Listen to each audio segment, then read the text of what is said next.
All right, let me get started then.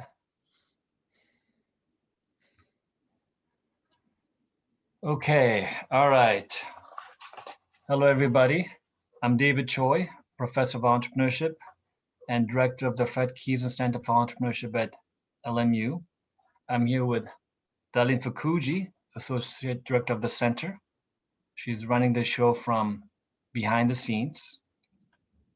I'd like to welcome everyone to the Conrad Hilton Distinguished Entrepreneur Lecture Series. This is our 66th. Before we start, I'd like to acknowledge some people in the audience. I'd like to welcome all of my students. I know they were forced, but I'd like to thank them anyways. I wonder if the Keesners are here, as in the Keesner Center. Oh, I think I saw their name. Okay. But I can't tell right now. And I wonder if Andrew Fielding has joined us. He's the guy who introduced me to our speaker today. I like to acknowledge the Dean of the College of Business, Dale Smith. She's also here. So also forgive me for not recognizing many of you. There are now 150 of you or so in the audience. So today we're really excited to have Paul Polizzotto, founder and CEO of Givewith, and my newest best friend. And for those of you who are regular to the Hilton speaker event, know that we only bring the most fascinating entrepreneurs. And Paul is not only not the exception, by the end of the evening, he may set a new standard. With all the fascinating people I've met and we brought to this event, I don't think anybody's stretched my mind as much Paul has over the last 12 months or so. So Paul, welcome to LMU. Of course, I caught you while you're drinking. No, thank you very much for having me. And I want to give special thanks to Andrew Fielding for introducing us. It's really been a great experience getting to know you and Darlene and getting to know more about your program. And as I mentioned, I hope I can be a resource for all the young people who are part of your courses. My goal is to help young people understand that they can create business models and businesses that are rewarding for them, and they can have wonderful careers, but can also focus those businesses on improving the environment, health, and education around the world, and improving the quality of people's lives. And that's what's been driving me for what is 33 years of serial social entrepreneurship. So thanks for having me. Oh, you're very welcome, and thanks for joining. And I know you're going to be a great storyteller this evening. But before we get started, I'd like to share with the audience a 3-minute video of Givewith, just to give them an idea of what they're in for this evening. So Darlene, could we show the video, which is on their website? Make sure the sound is up also, right? Mm-hmm. Yep, we can hear the sound, Darlene. Mm-hmm. When I look at images of Earth, all I see is abundance. An abundance of water, an abundance of energy, an abundance of human potential. Yet in our daily lives, all we hear about is scarcity. Scarcity of fresh water, scarcity of renewable energy, scarcity of opportunity. Why? We have at our disposal the greatest source of abundance that humanity has ever created, the global economy. Almost $100 trillion worth of annual abundance. The question we need to ask ourselves is not, do the resources exist to solve the world's greatest challenges, but rather, how do we unlock the power of the global economy to fund the solutions to our greatest challenges? Enter social value economics, a powerful new model that harnesses the fundamental and dynamic activity of businesses buying and selling. With the post-distribution model of today, the available capital for social and environmental causes is scarce, and only made available after we account for business expenses, taxes, and other costs. Social value economics accesses pre-distribution funding directly from abundance, where every transaction, everywhere, every time, adds more value to the world. Social value economics is the foundation for additional economic growth.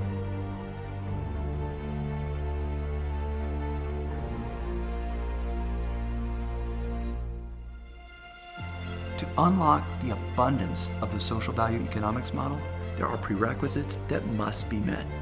Transactions that leverage social value economics must bring concrete, top and bottom line business advantages to all parties. Increased share prices, increased sales, increased financial returns. It must be embedded in the way we do business every day, where every transaction has the power to transform. We already have what we need to transform our world. It's all around us. Social value economics is the key to unlocking a long overdue transformation of commerce, enabling the most fundamental activity on earth, the exchange of goods and services, to take business and society somewhere better.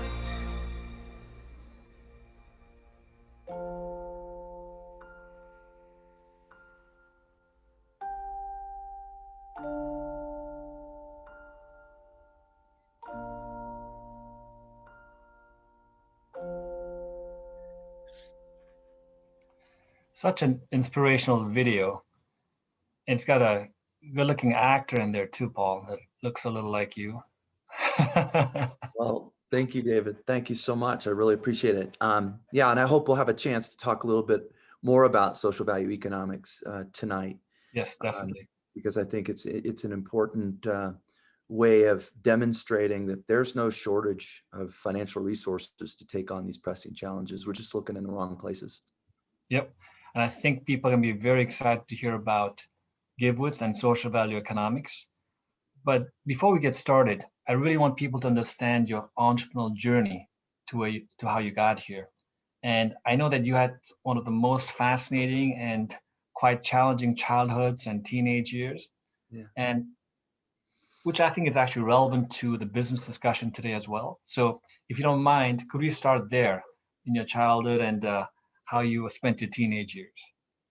Yeah, well, that takes me all the way back. I grew up in Los Angeles. I grew up in Manhattan Beach, California. And I wonder, I really do, maybe at some point they'll do studies about social entrepreneurship and this sort of spike that happened over the last decade or more of people who were raised by hippies. My parents were hippies, okay? So, and I wonder if that exposure is what sort of got into my thinking very early on. But my mother used to take us down to South Central Los Angeles in 1968. And you'll remember that was a very, very challenging year for Los Angeles with the riots. And my mom would take me down and she would volunteer and with my aunt, and they would be part of a program called Head Start. And they were doing some volunteering down in South Central. And I started to develop friendships. I had no idea where I was. Like, I was so young that someone said, "Where do you live?" And I just go, "I just live over there." I didn't have any idea where I lived. And then my mom and my aunt would invite the kids back to Manhattan Beach, and they became friends with us. And then we ended up becoming foster parents for a young African-American boy who became sort of my brother. And so I was exposed to these kinds of things very, very early on. My parents were divorced when I was 8, and my parents became entrepreneurs, and they owned a swim school, and it was only open 7 months out of the year. So we had to make all of our money in 7 months, which wasn't much. In addition, my stepfather had a biracial daughter from his previous marriage. So I had a Black sister. And so here I was in Manhattan Beach. We had a multiracial family. My parents own a swim school where we don't have a lot of financial resources. And my parents wanted to live next to the swim school. And next to the swim school was a 4-unit apartment building. Okay, it was dilapidated. It was just this rundown mess. And my parents rented this 2-bedroom apartment, one of the 4 units, and so that they could be next to their swim school. Okay, we had 5 kids. The kids lived in the 2 bedrooms, and my parents slept on a fold-out couch to the entrance to the apartment. And so what happened, this man from Wisconsin owned the apartment building. And as people would move out of the other units, we would pay rent. So we actually paid them the rent, but we would just rip through the walls and just open it up. And nothing was to code. Like we were on the bottom floor originally, and then we got an apartment on the top floor, and we just made some makeshift stairs. We just ripped through the roof and the ceiling and made some makeshift stairs, and there you go.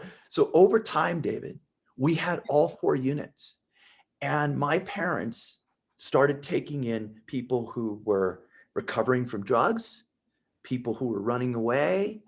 People would bring us their children and say, look, I'm struggling. I'm going to get back on my feet. And when I do, I'll come pick up my kid. And so we had high chairs lined up of kids that were dropped off at our house. We had 22 people living in that house, people of every race, people of every sexual orientation. It was just this incredible convergence of people and ideas. And so I learned very early on that we didn't have much in the way of financial resources, but my parents found ways to open up our household and to help people who were even less fortunate than us. And to some extent, my career is a bit of turning my parents' way of life into a business model. So I was exposed to things very, very early on around racial tension, being exposed to that whole world, and social injustice and people who were disenfranchised. And so it shaped me. My parents shaped me. And so, it was an interesting upbringing. It's an incredible story. And by the way, after you mentioned to me about maybe hippies having as kids, social entrepreneurs, I've been every social entrepreneur I've met since, I've been asking them, hey, are your parents hippies? And huge percentage of people say yes. Wow. Look, I grew up, I was born in 1963. And so I kind of grew up in that whole period and was exposed to all of that. And it shaped me. And my parents were very much part of that. Yeah. And so it shaped me. And, I think growing up in Manhattan Beach, the one thing that happened, and it really ultimately what triggered me in becoming a social entrepreneur in the first place, and by the way, the fact that I'm listening, that you now have a master's program in this, right? Yes. I don't even know when those phrases were coined: social entrepreneurship, social enterprise. We just started businesses to solve problems that we thought needed to be solved. We didn't have names for them back then. But my exposure started quite personally. I grew up in Manhattan Beach surfing in the 70s, and Santa Monica Bay was really polluted. And so, and the other thing too, David, I would say about surfing for me is it was the great equalizer. If even though my family didn't have financial resources and we were kind of an awkward family, I could surf, and it helped provide self-esteem for me and created friendships for me. And so I started surfing. And you're actually really good. You're like ranked in the state and so on. Well, yeah, I surfed in the U.S. Amateur Championships and got second from California. And yeah, I was really, really into it. A lot of my friends went on and became professional surfers. I'm really fortunate that I wasn't good enough.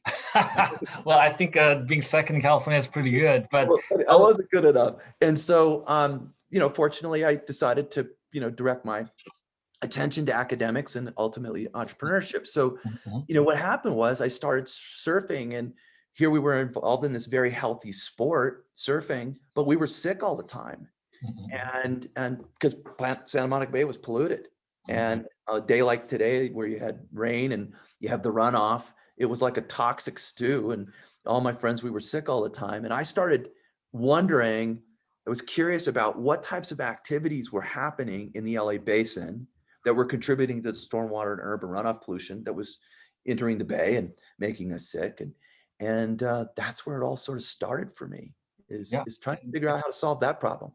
Yeah, please talk about that. I know the company's called Property Prep Services, right? Yeah. And you made a business out of keeping the ocean clean. Please share a little story about it. Yeah. So what I started seeing, my father, by the way, is an engineer. My brother's an architect and an engineer. I'm not a trained engineer, but I have a bit of an engineering mind. And I saw these activities going on where contractors were cleaning industrial sites and manufacturing facilities and parking lots and even bioinfectious waste areas at hospitals and just washing the pollutants into the storm drain Oh system, my God. Yeah. which ultimately, people that are on the Zoom call that are part of Los Angeles know that those storm drains go straight to the bay. And so I looked at that and said, wait a minute, you can't let that go in that drain. That's going straight to the bay. It's making us sick. It's polluting the bay. And so I started to try to figure out a way to remove those pollutants in a compliant way. And I pioneered something called urban watershed cleaning and a process called zero discharge. I say urban watershed cleaning because what I was interested in was cleaning parking lots, industrial sites, storm drain systems in the prior to the rainy season, prior to what we call in Los Angeles the first flush. My thinking was if you could clean these surfaces, remove the pollutants, and dispose of them compliantly, you could minimize the impact of first flush. So I pioneered something called urban watershed cleaning, a process called zero discharge. I won an award from the United States Environmental Protection Agency for the creation Yeah. of those methods, and really created a way, David, for that to be done compliantly. And it set up a pattern you'll find in my career, which was creating an option and a bit of a moral dilemma in that option. Mhm. So I created something that was compliant versus something that was illegal. And what happens, and some folks on the call might know that owners are deemed as generators of the waste. So the building owners are deemed as generators. So if they have a contractor come on and do something illegal, the owner is still exposed. And so I would go to these large building owners and industrial facilities and say, okay, we have a way to do this. You can do it the way you're currently doing it, which is polluting the bay and breaking the law, or we could do it in a way that protects the bay and complies with the law. Which one of these do you want to do? They're like, that's not like a serious question, is it? I'm like, no, it was get legal or get out. And we set a new standard for that type of work. And so I was really interested in solving that problem because it was quite personal to me. All Yep. of these developments or innovations have related to my personal life in one way, shape, or form. Yep. Yeah, And the business becomes successful. It's actually still around.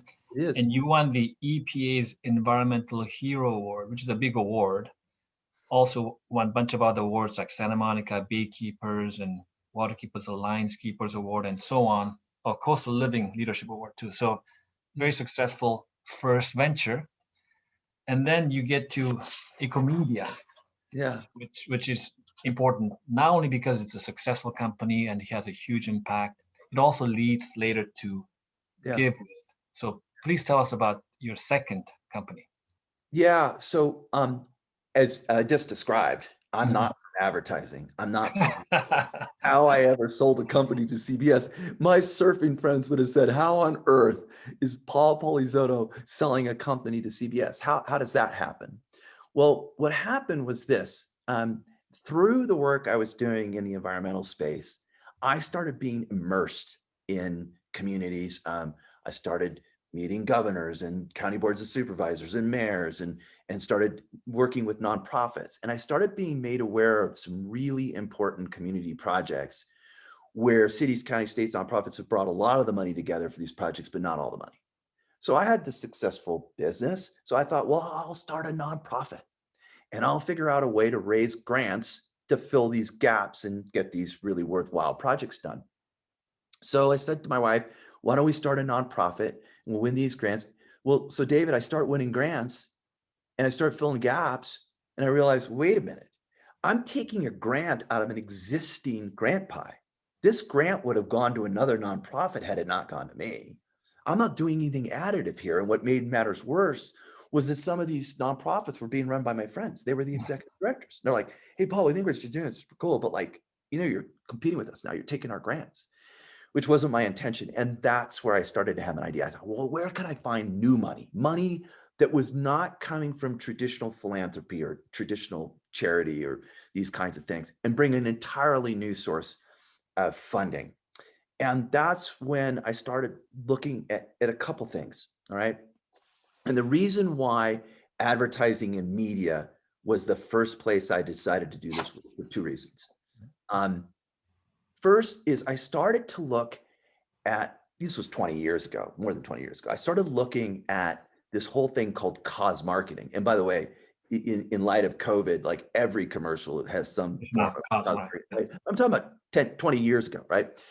And I was looking at cause marketing. I'm like, cause marketing looks historical. It looks backwards facing. It looks like something a brand did in the past that had nothing to do with the consumer, but the brand wants to tell you about it anyway. And it just sort of looked like a one-way monologue between the brand and the consumer. And I thought to myself, what if the future of cause marketing could be forward facing, where something new and tangible and measurable happened in the world because the brand and the consumer agreed. I was really interested in this idea of story, empathy, action in real time, right? This idea of brands underwriting a sense of human empathy and not asking consumers for money, but actually creating a grant or directing funding to a nonprofit on behalf of the consumer through that engagement. So I was interested in this story, empathy, action, real time. And if we had time, I could go into how that worked. And then the other thing that was happening was I recognized that industry was becoming increasingly competitive and commoditized. It just became a dogfight. These local television, local radio, sales efforts were just commoditized. And I started thinking, I wonder if on top of making cause marketing forward facing, where brands and consumers agree, and we create this new form of funding, where it was, this raising awareness. I got to tell you something, when it comes to this kind of thing, I think awareness is terribly overrated. Okay. Action is never overrated. And awareness without action is a missed opportunity. And so I was really interested in how we go from awareness to action. And so I looked at what was happening through the commoditization of media, and I thought, I wonder if social impacts could be applied as a sales incentive, where we could help one broadcaster differentiate themselves from another and use social impacts as a sales incentive, just like they would use reducing their rates, their 30-second, rates, or free spots, or anything else. I thought, what if social impacts underwritten by the broadcaster for the advertiser and that community in which the advertiser is advertising, what if that could be used as a differentiator? We entered into a joint venture with CBS. Now, I was doing this independently of CBS, so I'm just going to sort of fast forward. I know we have limited time, but the idea was to use social impacts to help CBS win business away from ABC, NBC, and Fox. We entered into a joint venture in 2008, 2009, where we used social impacts as differentiation to fund a green schools initiative throughout the country, where we used the sale of a commodity, a 30-second ad unit, to fund solar panels on schools, to fund energy efficiency retrofits, to plant organic gardens, to teach kids how to grow their own food, cook their own food. We were attaching STEM education to the solar installations, and the students would do energy forecasting as to why the solar panels would take on more energy in May instead of December. And we were using the sale of a commodity, a 30-second ad unit, to fund solar panels on libraries, parks, and city halls. The City Hall of Miami became the first big city hall to be powered by renewable energy, and it was all underwritten by B2B transactions. There were no taxpayer dollars in that project whatsoever. Now, Miami City Hall, for those of you who know, is the old Pan Am seaplane terminals, beautiful Art Deco. And so we had to meet these standards for these solar panels because this was like a iconic building. We engineered those solar panels to withstand 140-mile-an-hour hurricane force winds, and it was really cool. And that joint venture won the 2009 Award of Excellence from the U.S. Conference of Mayors for being the #1 public-private partnership in the nation. And CBS said, hey, you know what? This idea of using social impacts as a sales incentive, it works. And they wanted to buy my company. And I sold them my company in 2010, which was really interesting for me, David, because I hadn't worked for anybody since I was 25 years old. right? And they said to Yeah. me, hey, we really love this business that you've built here, and we'd like to buy this business and have you come here and run it. I go, you mean like work here? They're like, yeah, work here, like run the division. I go, oh, I don't know. I don't know if I could work here because like I have to be able to innovate and dream and invent. And they're like, oh, no, you're going to be able to continue to do that. Don't worry. We won't change that. So I go back to Manhattan Beach and I said to my friends, hey, CBS wants to buy my company and they're going to let me keep dreaming. They're like, oh, you're dreaming all right. You're dreaming all right. Like, that's not how it works, Paul. They'll never let you do that. And I had to sign a 3-year deal as part of the transaction, part of the sale. And my friends were like, you'll never last 3 years there. Right. You'll fire you. And I had an incredibly prolific time there. And we took the idea of social impacts as a sales incentive to help shift like $600 million of advertising to CBS. We directed more than $100 million of new funding and resources to nonprofits and positively impacted the lives of more than 60 million people, all by using social impacts as a sales incentive. So, yeah. A great story. And so there you sold advertising time, right? Yeah. And use that as a vehicle for social impact. And then you get to the idea of Givewith, which is basically selling everything in the world for social impact. So please tell us the transition of your thought. So I start seeing the success at CBS. I'm thinking, okay, this idea of social impacts as a sales incentive, it works, right? And so I signed a 3-year deal with CBS and the company started to take off and be successful. So after that, I signed a 4-year deal. And so at the end of that 4-year deal, they wanted me to sign another 4-year deal. So that I was going to be there 11 years. And I said, you know what? This has been immensely gratifying, really fulfilling. But I got an idea for a new business. And so I went in and I saw the senior team at CBS. I'm talking about the CEO and chairman and the top team. And I said, it occurs to me, and I don't know how this is interpreted by someone on the other side of the table, where I said, it occurs to me there's nothing unique about you. there's nothing unique about CBS. And there's nothing unique about an advertising seller and an advertising buyer. We can take this proven model of applying social impacts as a sales incentive to everybody selling everything and everybody buying everything. And we'll use technology to do it with precision and at scale. And that was the idea of Givewith. The idea, David, of going from 1-to-1, which was I was helping one seller in one industry, that being CBS in an industry called advertising, to basically everybody selling everything and everybody buying everything, but knew that it was going to take technology in order to scale that and get to go from 1-to-1 to 1-to-many. Yeah. I want to make sure people understand exactly how, even going back a little bit in ecomedia, how social impact gets paid and funded. So when you sell a 30-second commercial, because I want to make the transition to Givewith, commercial, CBS sells a 30-second commercial time. Yeah. And you have an advertiser, let's say, I don't know, Coca-Cola. Yeah. And what do they pay to whom, and how does that go into paying social impact? Well, because it was incremental. Okay, so I'll talk about the model at CBS, and then we'll talk about how it works at Givewith. Now, remember, I was CBS because they bought my company. So what it was really designed to do, was to help them gain incremental share. Okay, so sellers at CBS could only apply ecomedia under one of 3 circumstances. Okay. You had an advertiser who was going to advertise with CBS for the first time because of ecomedia. So you're a new advertiser. Number one, probably means you're local or small because any large advertisers likely already working with CBS. Secondly, an advertiser that's buying a CBS platform, but let's say, for example, the advertiser's buying local television in Dallas. They can't accomplish any more of their marketing goals by any more TV, but CBS is using ecomedia to sell CBS radio. So the advertiser wants ecomedia, so they'll add radio. So the advertiser is willing to add a new platform, but can't shrink the one they're already buying. Okay, so can't shrink that platform, but add a new platform, and the you could apply Ecomedia. Third, which was my main business, you're a large advertiser, you're buying all CBS platforms, but you're willing to give CBS greater share.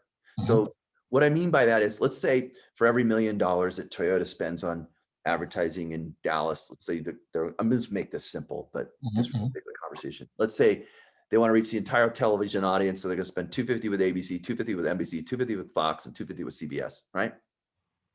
It kind of works that way. So let's just say CBS is getting a 23 share. We would go and say, if you'll take us from 23 to 35 or 20, we'd pick some. And if you do that, here are all the community projects that we'll do as a result of you making that shift. Okay. And what CBS then would do is share a percentage of that share shift for those to underwrite the social impacts through Givewith. So it was incremental, right? Yep. That was my job, was to create revenues they were otherwise not going to get. Does that make sense? Yes. Yeah. Perfect. Yeah. And how does that now translate to Givewith and what it does? Well, it's kind of the same idea, but remember, I was owned by CBS, and now I'm working with suppliers and buyers that don't own me, and so I'm playing a different role in that transaction between sellers and buyers. But what occurred to me, okay, this is really the basic premise of my model. Okay, you showed a video, social value economics, and if we have time, I'll share more about what I mean by that. But if you come down the next level, and on that video page that you went to, the next video down, I will call micro math. Social value economics, you covered sort of the macro math of what I mean, that we are unfortunately solving the most pressing challenges we face from the wrong end of the economy. We're solving problems from a place of scarcity rather than abundance. The abundance of financial resources is the top of the economy, pre-distribution, pre-trickle down, right? And so I was really interested in that. But let's talk about micromath. What is the business case that allows someone to sit between a seller and a buyer doing a business to business or business to government transaction? And the reason I say business to business and business to government is that the transactions are so much larger. Okay, these consumer, transactions are quite small, so it's difficult to track the dollars that are being spent and report things back. And so I was really interested in large transactions, B2B and B2G. And the other thing is business government is what I mean. And the other thing is that sellers and buyers have other business objectives that can be accomplished through social impacts that don't relate to consumers. So let's talk about that. Okay, what do big sellers, I'm talking about suppliers, and big buyers have in common? I'm talking about big companies. Well, large companies tend to be publicly traded. Okay, what do publicly traded companies have in common? They have ESG ratings, environmental social governance ratings. Okay, what else do large sellers and buyers have in common? They have CSR departments. They have sustainability departments. They have HR. They have investor relations, government affairs, corporate communications. They have objectives around climate, around diversity, equity, and inclusion. These two big companies have those things in common. Everything I just described to you, David, those companies are funding out of precious profits. And so I come along and I go, hold on a second, time out. It occurs to me that these things that you have in common, that you're currently funding out of profits, you could actually fund at the point of transaction more efficiently, effectively, and profitably without either one of you spending any more money. People go, wait a minute, that sounds like voodoo economics. Like, how's that going to happen, right? How does that work? And so let me give you a case study so that you'll understand what I mean by that. Okay, so in this case, the buyer is the Boston Consulting Group, right? So Boston Consulting wants to buy cloud computing licenses, right? They have choices. They can buy AWS, they can buy Microsoft, they can buy. So in this case, the seller, the supplier is IBM, and they're selling IBM hybrid cloud. So IBM says to BCG, hey, buy IBM hybrid cloud instead of your other options, And what we'll do is we'll take 2% of the transaction and we'll underwrite social impacts through Givewith. They'll create some additional business value for you. Okay. Now, the way our platform works is we've done a deep dive on more than 9,000 companies. Every company that has an ESG rating, an environmental social governance rating through MSCI, we know everything those companies are doing in the area of CSR, sustainability, philanthropy. We know every award they've won. Then we pull their ESG rating from MSCI, True Value Labs, and CSR Hub, because we want to understand their ESG rating from a couple different angles.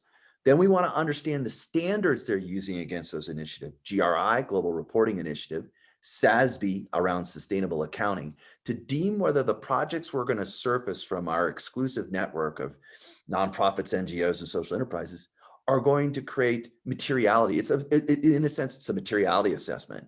And then we pull some custom Nielsen data that tells us what do your customers care about and what do your employees care about. Take all that information, we go, oh, BCG, we know something about BCG, IBM. They just pledged to go net zero on carbon, okay, by 2030. Yeah. And the only way they're going to get to net zero on carbon is they're going to have to buy carbon storage certificates. And they're going to buy those out of profits, okay? So in this case, IBM says, hey, buy IBM hybrid cloud. We'll underwrite social impacts through Givewith. That will lead to carbon storage certificates, which will be transferred to, in this case, it surfaced our algorithm, an organization called Indigo Ag through regenerative farming, and is storing carbon. And so what did BCG get?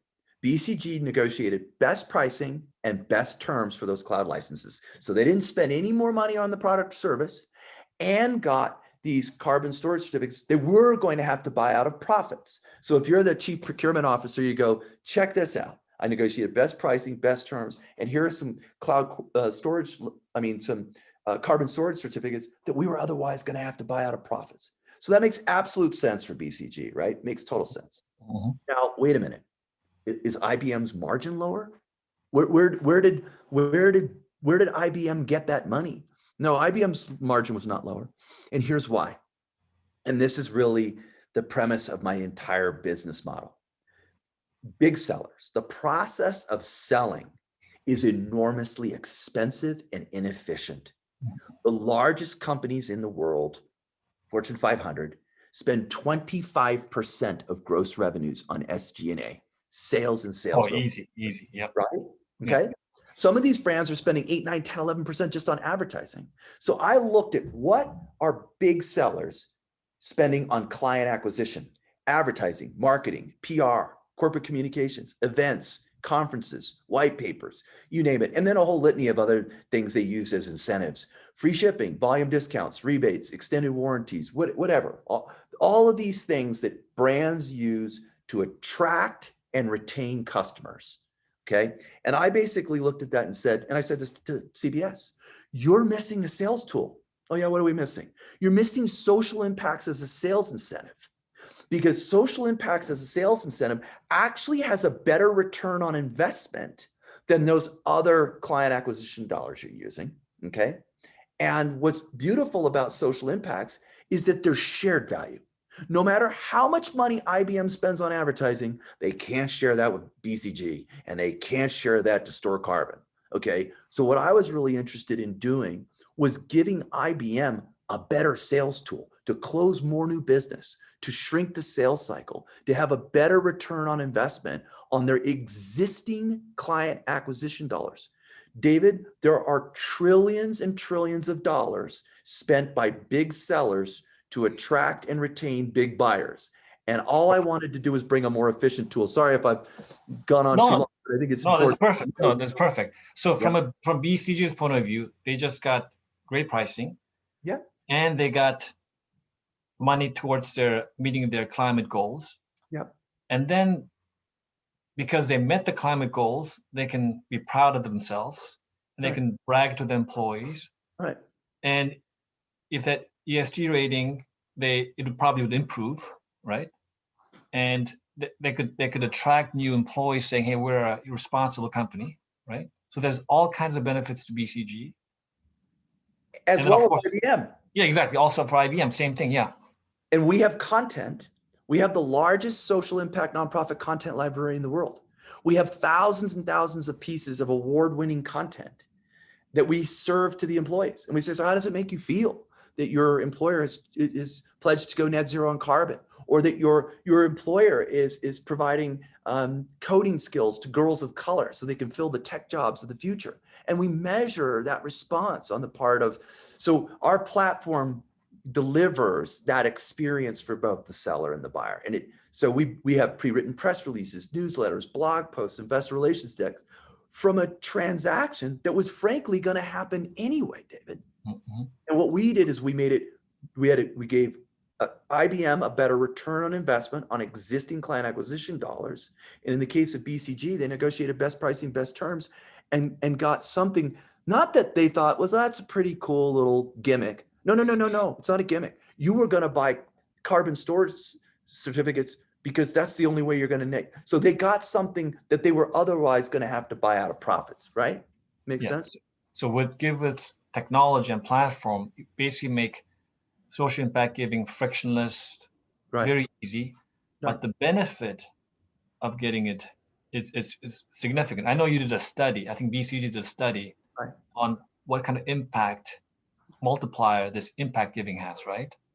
Right. So, early on, I wanted to work with BCG because I was really interested in how, again, going back to what I said earlier, how to go from one to one to one to many.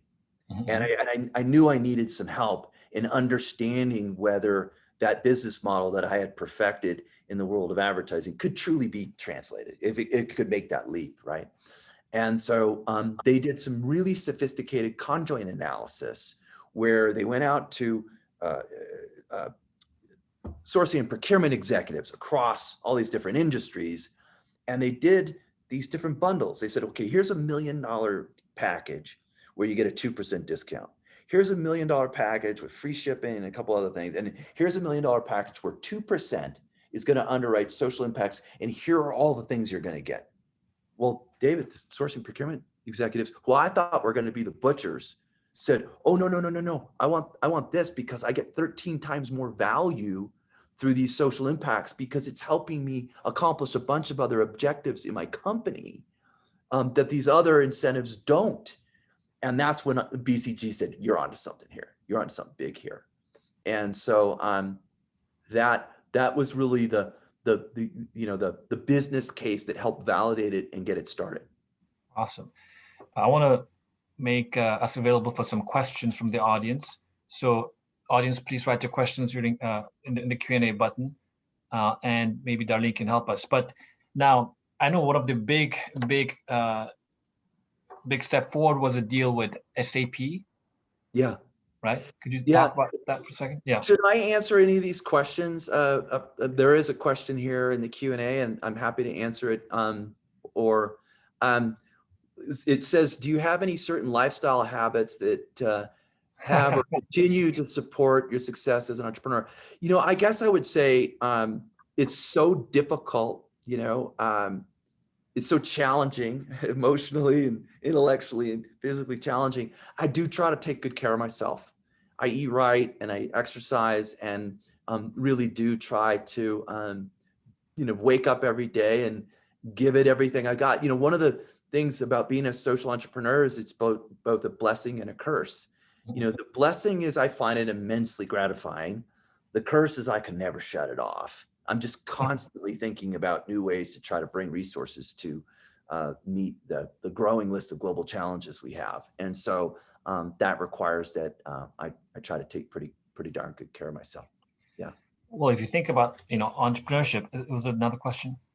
Oh, if you think about entrepreneurship, there's, all kinds of entrepreneurship, but it seems like you went after some of the most difficult challenges, different kind of entrepreneurship, tackling new problems that with unproven business models, right? Yeah. So why did you do that? Well, I mean, it's part of that blessing and the curse, right? Is that you just can't turn it off. I guess, like you said, there's different types of entrepreneurship. You just own your own business and you're an entrepreneur. Mm-hmm. I've really been interested in, and for me, business models are my art. Mm-hmm. Like it's my expression to the world. It's my art. And I've really been interested in solving problems in completely new ways. And I guess what I would say to a young, or I should say young, I mean, anybody who wants to become an entrepreneur, when they ask me, like, they bring me their idea and I'm like, would we want to do it forever? And people go to me like, what do you mean? I'm like, if we implemented your business, would we want to do it forever?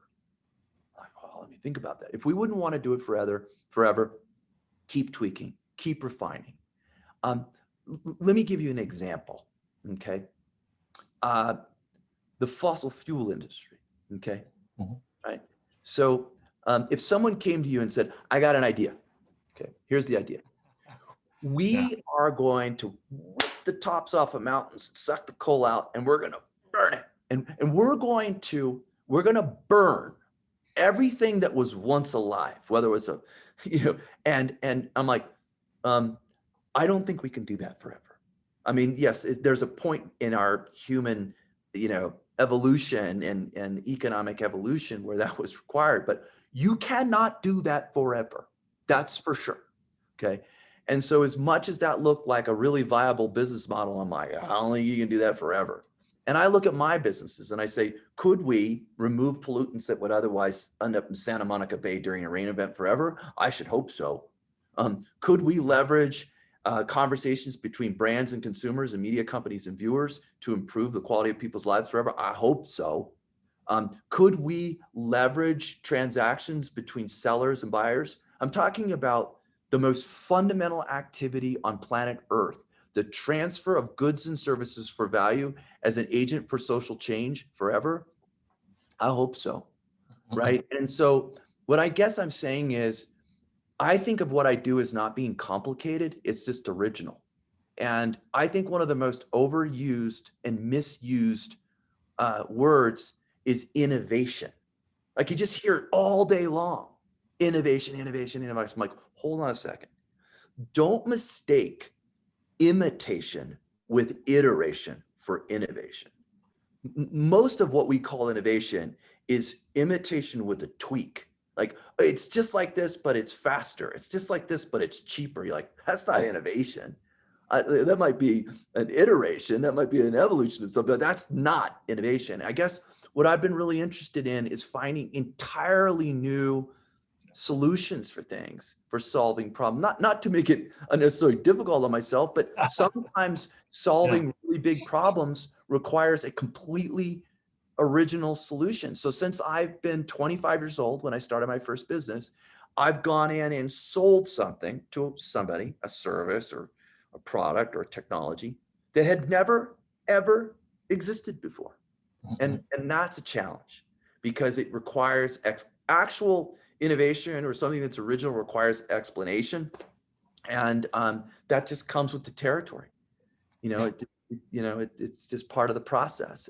But it's enormously rewarding when you see companies like an IBM or a BCG saying, this is an entirely new way to extract greater business value out of a transaction we were going to do anyway. I mean, that to me is really validating. Yeah, I'm glad you mentioned what you just mentioned, because very few people have that perspective where they think entrepreneurship is their own form of art, and you tend to think of entrepreneurship as a way to express your creativity and your art. Yeah, I think so. Yeah, I again, that's another question I would ask you, David, because you're surrounded by entrepreneurs. I kind of live in my own little laboratory. Like I sometimes don't have any idea what other entrepreneurs are doing in the world, and whether or not the way in which I conduct myself as an entrepreneur looks like other entrepreneurs. I really don't know.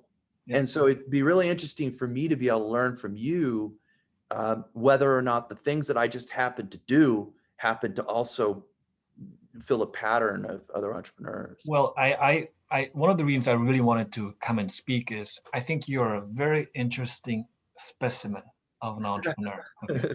You have a very high standard for innovation and entrepreneurship, and for yourself. When you took second place in California in surfing and said, I'm not good enough. Okay. You had a very high standard for yourself. And all the business pursuit, I could tell you have a high standard of what you believe and what you think is the right kind of business. So that's one of the reasons I really want to share your story with everybody. Thank you.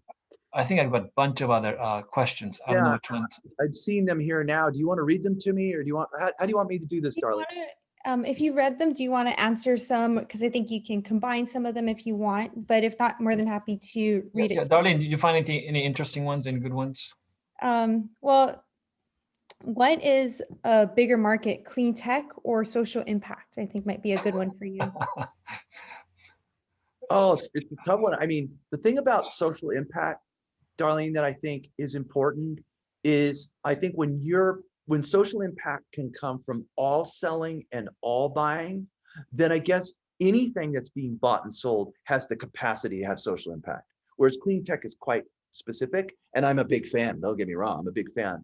I'm really interested in how anything that's being bought and sold has the capacity to improve people's lives. And you can say, well, isn't that already happening through taxes and other means? I'm like, yeah, but beyond that, what do we do beyond that? See, my big issue, and I talked about this with the video about social value economics, is that trickle down's not working. Okay, I mean, we're trying to solve these massive global challenges at the bottom of the economy after two forms of trickle down have taken place. Okay, one is, let's say I want you to think about it, and this is the Californian in me, and how I think about it, creatively. And I often compare business models to nature. I'm like, what about this business model mimics something in nature? That's something that's harmonious and enduring in nature. If your business model, and I just gave you one, fossil, if you said, what about burning, the constant burning of something is sustainable in nature? It's like at some point, like, that's not what work, right? So like, what about this in nature? So I compare things to nature, something that's enduring and harmonious in nature. And so I think that, the idea that the most fundamental activity that humans are involved in, this transfer of goods and services for value, can be harnessed as an agent for social change is really important, and I think when you look at this trickle down, so here comes the Californian in me. A corporation sells a product, makes a profit, and I want you to think about the money as water, okay? And as it's coming down, you have to pay payroll, real estate, R&D, and all of this is sort of drawing ounces off of this dollar as it comes down. Corporations at the end of the year say, do we have any ounces left over to help people less fortunate? And they deposit those ounces in a lake, okay? Government that doesn't even start at the gross level, it's net. There's, waste, fraud, abuse, special interest, all those things. And then they deposit what they have in this lake. That lake is lake scarcity. And not only is lake scarcity scarce, it's toxic. People are angry that there is not enough in lake scarcity to make healthcare universally available to all Americans, to deal with the issues we have around social justice and diversity, equity, and inclusion, and climate change, you name it, right? And so it's toxic. People are angry. And I look at this and say, well, what's going to change? I mean, yeah, we can make changes in tax codes and these kinds, but it still will not put enough in lake scarcity to take care of these problems. And I basically said, wait a minute, there's another lake. It's up there. It's called Lake Abundance. It's at the top of the economy, where there's $100 trillion going back and forth. And what I've tried to make in the business case is to say, well, what gives you the right to go up and participate in that massive $100 trillion pool of activity? Well, if you can show sellers and buyers that a fraction of the transaction that goes out the top, and David and Darlene, we've talked about this, that goes out the top, not trickle down, pre-distribution, out the top directly to a nonprofit, not sell the product, make a profit, pay your taxes, then give the money to the nonprofit. No, straight to the impact, right?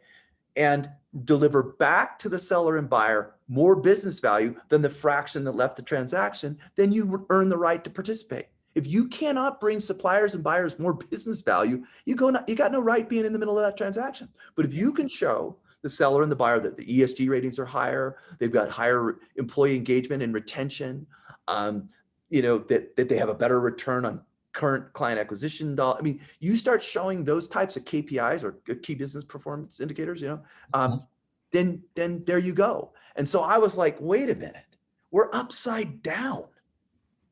Well, we're trying to solve problems from a place of scarcity when in fact there's abundance. And that goes back to nature and the universe. There's no such thing as scarcity in the universe. Okay, there's no such thing. The universe is defined by abundance, right? There's no shortage of anything in the universe if you know how and where to get it. And the only thing that keeps us from getting it is our own intellect. At some point, these things that seem absolutely impossible will be made possible. And right. It's all there. It's all there. And it's always been there. There's no scarcity of energy. There's no scarcity of water. There's all there. We just can't figure out how to access them. Yeah. I think there was one really good question. How do you pick where the funds go, the social impact funds? Yeah. Well, I'm going to answer that in a couple different ways. So first of all, we have a vetting process, right? So we look at issue areas and we create pillars of issue areas around social justice or climate or carbon or different pillars, right? So we vet nonprofits and have a very stringent way of having them enter our network, okay?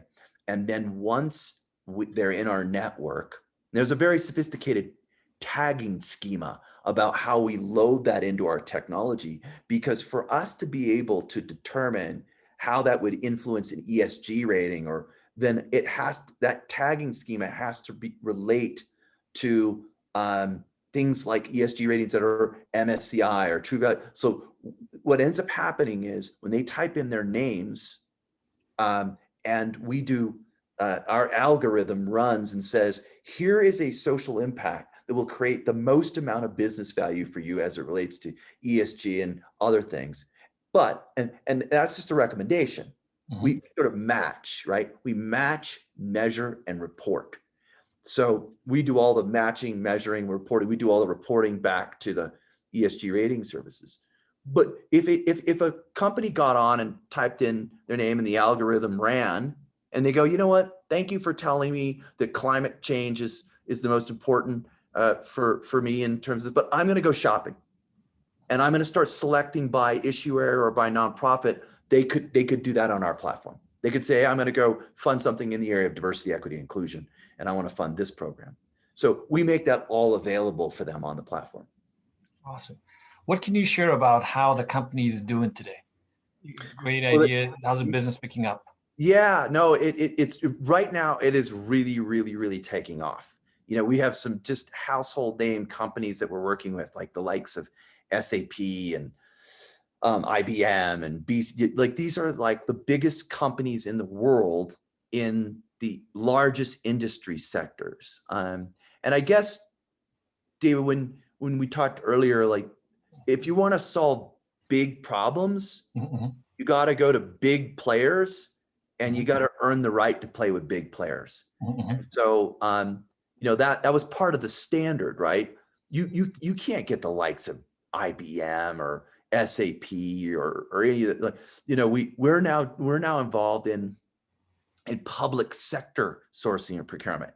And I got to tell you something. I think that what they're doing in the UK mm-hmm. is something they should be doing in California and every state in the country, or all local governments.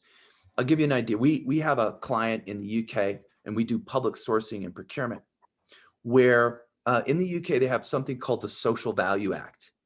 And the Social Value Act, it goes back to about 2012, but it's become more compulsory this year in 2020.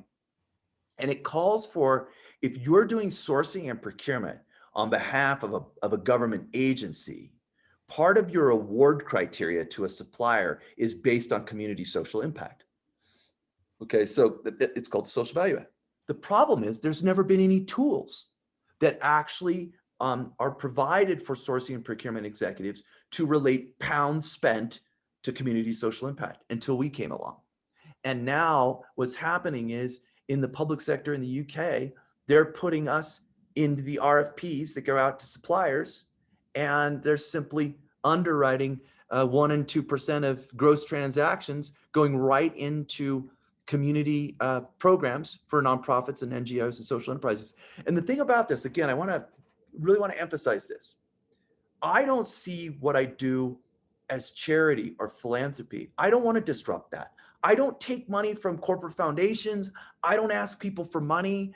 I don't want to disrupt what individuals or corporations are already giving to nonprofits. I wanted to create an entirely new source of funding that had nothing to do with philanthropy. It had to do with creating business value. And I wanted to create a new funding stream that opened the floodgates for new resources for these organizations. Right, right. Thank you for clarifying that. I told the audience that the event would be over at 6:30, but let's say we'll end at 6:40. And those of you who have to leave, feel free. But I've got a couple of questions, more questions, and I think there might be 1 or 2 more questions. But Sure. you know, what advice might you have for young people or young people at heart who want to pursue an entrepreneurial career? You and I, when we talked, you mentioned phrases like "you got to paddle out," "you got to Yeah. ride the big wave." Go Yeah, I ahead. guess, look, again, back to nature, back to surfing. But I once taught a class at a university. It was in Los Angeles. It was hot, probably 100 degrees. I go into the class and all the kids are in shorts and flip-flops, and they look like a bunch of surfers like I did when I was their age. And we were talking about entrepreneurship. And I decided to share with them a story. I said, when I grew up in the 70s and 80s, there was no such thing as the internet. And so we would take time off of work, you go on vacation and drive into Baja, down into Mexico to go surfing. And it would be flat for like 2 weeks. And we're like, oh, we picked the wrong, now with the internet and through technology, you can get swell information as far south as New Zealand, and you can get buoy readings. So you just don't go. If the technology says it's going to be flat, you don't go. That wasn't the case back then. So what I said to these students is I said, you wouldn't even be here if you weren't brilliant. You're surrounded by all these incredible professors, right? And you're designing these business models. I said, more recently, talking about surfing, this friend of mine, we were at his house at night, and he started getting buoy readings up north of Los Angeles. And he drew this graph, and he said, this is where the waves are going to be the biggest tomorrow. It was up in Oxnard. So we're getting all excited, and we're going to, it's dark. It's 4 o'clock in the morning. We drive through the dark, and we get up, and it's 6 o'clock in the morning. The sun's coming up. And I said to the students, what did the technology give us? They go, oh, it was flat. I go, oh no, it was massive. The technology gave us exactly what it said it was going to give us. So I grabbed my wetsuit, I grabbed my board, I'm going to go surfing. My friends go, what are you doing? I said, I'm going surfing. They're like, we're not going out there. That's insane. I go, but this is what we talked about. This is what we said we were going to do. Was I scared? Yeah, I was really scared. But I jumped out in the water and I got thrown around like a rag doll. I get all the way out there. I turn around. I have the most incredible surf session of my life. And I said to the students, I said, let me ask you a question. What happens if this business model you're designing that you're working on here in school and you might go out and do in the real world? Let me ask you a question. Will you paddle out? Will you paddle out? Because you're going to get thrown around like a rag doll, I promise you. And people drown out there, right? But you can't ride waves sitting on the beach. You actually have to paddle out. And so I don't know how you teach that ability to say, hey, I'm scared. Don't get me wrong. I mean, every entrepreneur has that fear, but you got to paddle out. And I guess what I would say to young students is, you know, paddle out Mhm. and and pay attention to nature, because the marketplace is much like the ocean. It's enormously powerful, but there's patterns and there's pace. And when you get into surfing and you're riding big waves, you understand, you go, there's 4 waves in a set, there's 5 waves in a set, and they're separated by this many seconds. And you start to understand that pace. The marketplace is the same. And you have to start to figure out how to get into that pace and that rhythm of the marketplace, just like nature. And when you do, you can take something that's enormously terrifying and it can be a really beautiful dance and something that's enormously exhilarating, you know? There was a very related, you only mentioned most of it, but there's the last question here. How do you manage the feeling of isolation that comes with paddling out alone? It's, Any comments about that? you know what? It's scary. I'm just going to tell you, it's Yep. scary. Yeah, it is. Yeah, I'm not, I'm going to be totally transparent about that. It's an enormous burden. It's enormous pressure that other people's, you know, your staff and the people who rely on you, count on you. It's enormously, it's an enormous burden. But it comes with the territory. And yeah, it's part of it. Yep. It's Yep. not a fun part of it. Yeah. Well, I think this was fascinating.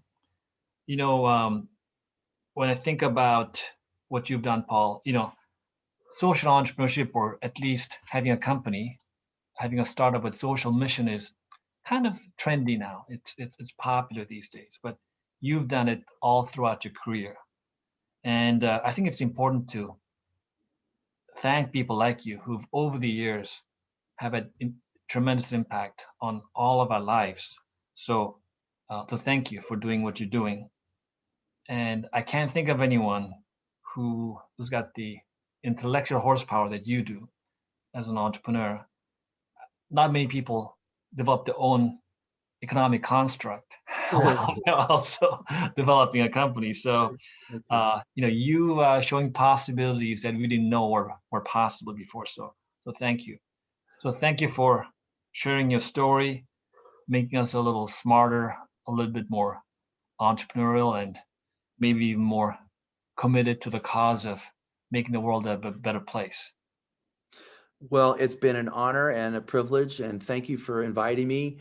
I know there are a lot of questions and a lot of chats that we haven't been able to get to, but if you can send them to me, I'm going to do my best to answer those questions and get back to people. I don't know if there's an ability to do that. Yeah.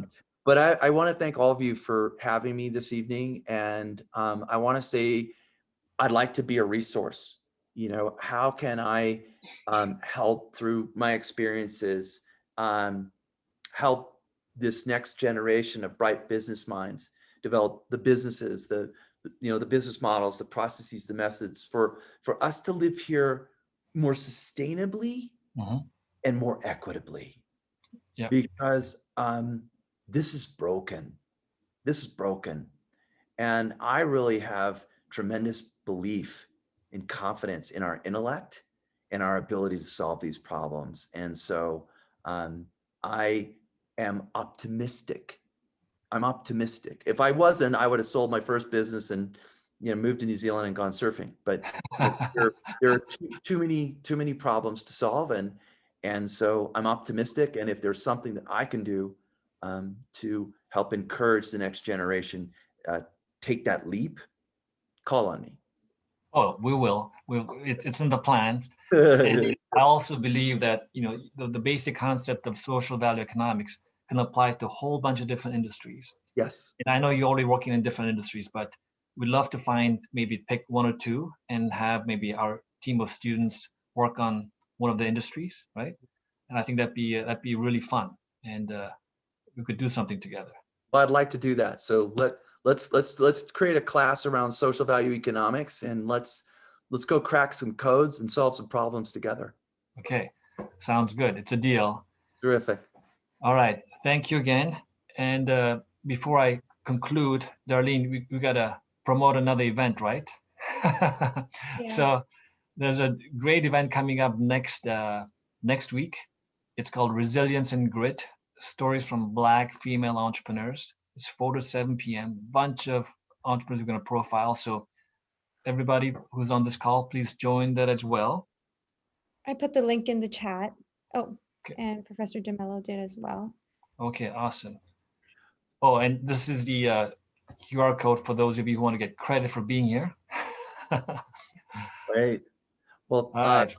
and Darlene, you'll send me the chat and the Q&A just so I can have some ability to try to hopefully respond. Thank you for offering that. And it just really resonates, if not who, you're really the right person at the right time Thank for you. all of this. And we're super grateful for you. Thank Totally you. grateful.